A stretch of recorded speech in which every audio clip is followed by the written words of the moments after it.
N'acheter plus de saucisses? Voilà ce que tout le monde devrait faire. Pour commencer, nous allons couper 2 blancs de poulet en dés. Et avant que je n'oublie, dis-moi de quelle ville tu me regardes pour que je puisse t'envoyer une accolade spéciale. Aujourd'hui, l'accolade va à Sophie Dubois de Lyon, France. Je suis vraiment ravie que tu apprécies nos recettes. Juste après, je vais verser le poulet dans un bol. Nous allons ajouter une cuillère à café de sel, une demi-cuillère à café de poivre noir, une cuillère à café de paprika, une cuillère à café de oignon en poudre, 3 gousses d'ail hachées. Je vais aussi ajouter un œuf. Et nous allons commencer à mélanger. Maintenant, j'ajoute 2 cuillères à soupe de farine de blé. Et je continue à bien mélanger. Juste après, nous allons verser le poulet assaisonné dans un mixeur. J'adore les recettes comme celle-ci, simples mais avec une touche différente. Maintenant, je vais couvrir et mixer très finement. C'est ici que tout commence à prendre vie.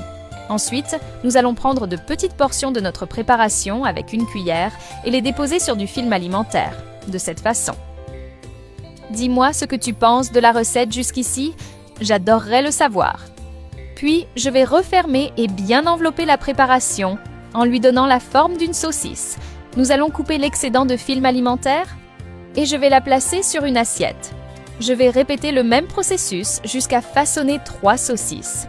Chaque fois que j'arrive à cette étape, je me rappelle que cuisiner n'est pas seulement une technique, mais aussi l'émotion de transformer des ingrédients simples en quelque chose de spécial. Maintenant, nous allons mettre les saucisses de poulet dans une casserole avec de l'eau chaude et je vais laisser bouillir pendant quelques minutes. Après, nous allons retirer notre préparation de la casserole.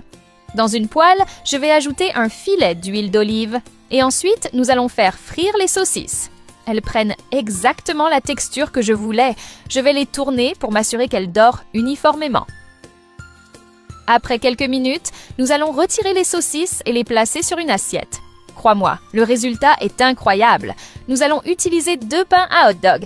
Maintenant, je vais couper un des pains en 2 et y placer une des saucisses que nous avons faites. Je vais ajouter de la mayonnaise à volonté. Maintenant, nous allons ajouter du ketchup par-dessus et aussi de la moutarde à volonté. J'ai découvert cette recette par hasard, en essayant d'utiliser quelques ingrédients que j'avais à la maison, et ce fut une si belle surprise qu'elle est devenue l'une de mes préférées. Nous allons répéter le processus en coupant l'autre pain, en ajoutant une saucisse et les mêmes sauces. Il y a des recettes qu'on fait juste pour tester, et sans s'en rendre compte, elles deviennent une habitude.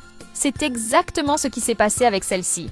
Je l'ai faite sans prétention et maintenant, à chaque fois que je la prépare, quelqu'un commente, que ce soit à cause de l'odeur ou de